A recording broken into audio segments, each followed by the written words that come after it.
हमारा जो जन्म हुआ है इसीलिए कि हम भगवान की पूजा अर्चन और तपस्या व्रत सब करें। यही मानव का एक धर्म है।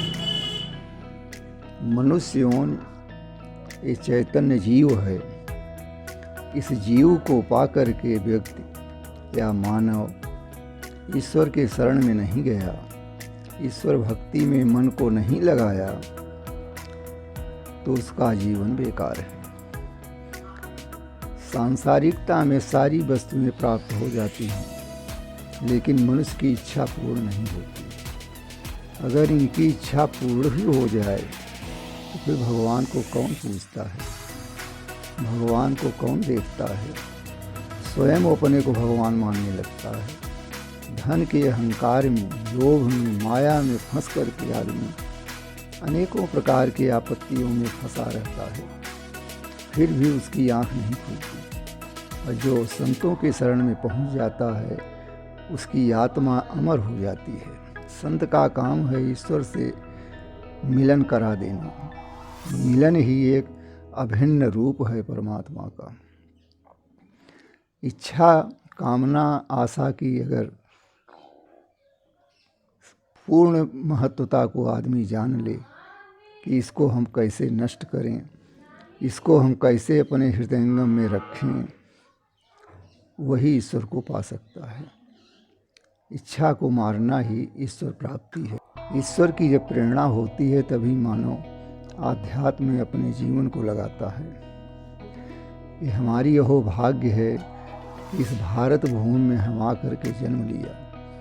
ये पृथ्वी, ये भारत कितना महत्वपूर्ण का है कि जहाँ पर हमारे यहाँ गंगा की सुंदर धारा, निर्मल धारा बह रही है, जिसके द्वारा मानव अपने आत्म संतुष्टि के लिए और मोक्ष की प्राप्ति के लिए तीर्थयाटन करता है, स्नान करता है। उसी जल से प्रभु का जो है भोग लगाता है और उनको भी स्नान कराता है, टीका चंदन लगाता है। इसमें कितना बड़ा भाव और प्रेम आ जाता है। इस प्रेम और भाव को देख करके प्रभु के अंदर एक आस्था बनती है कि हमारा भक्त है। जैसे पिता पुत्र के प्रति अपनी आस्था संपन्न करता है, उसी प्रकार से परमात्मा भी अपने भक्त के पीछे पीछे रहता है, कहीं हमारे भक्त को किसी भी प्रकार का कष्ट न हो जाए। अगर भक्त को कष्ट होता है तो भगवान को स्वयं कष्ट सहना पड़ता है। इसलिए प्रभु चाहते हैं कि हमारे भक्त को किसी प्रकार का कष्ट न हो। इस पृथ्वी पर बड़े बड़े तपस्वी तपस्या करते हैं। ऋषि मुनि मंडली सब आश्रमों में रह करके शिक्षा और आध्यात्म का ज्ञान देते हैं। ये धन्य है हमारा भारतवर्ष, जहाँ पर धन्य देश जह सुर सरि बही, और धन्य नारी जह पतिव्रत अनुसरी। धन्य सुभूप नीति जो करई, धन्य सुद्विज निज धर्म न टरई। ये भारत भूमि हमारी कितनी पवित्र है। हर जगह से भारत हमारा उत्थान और उच्च कोट पर है।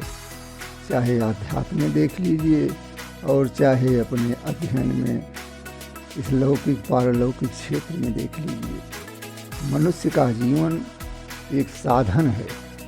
जैसे यंत्र होता है, उसमें हर ढंग की क्रियाएं बनाई जाती हैं वैज्ञानिक रीत से, उसी प्रकार से प्रभु इस शरीर को जो है यंत्र बना के भेजा है।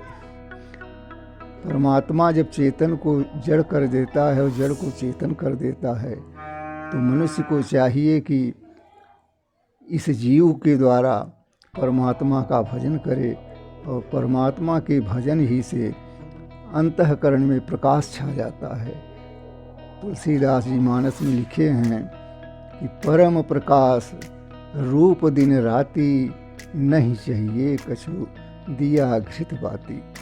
क्या ज़रूरत है अगर संसार में दुनिया लौकिक पारलौकिक वस्तुओं को प्राप्त करने के लिए, अगर भगवान ही की शरण में आकर के भगवान को प्राप्त कर लिया जाए तो मानव जीवन एकदम सार्थक हो जाए।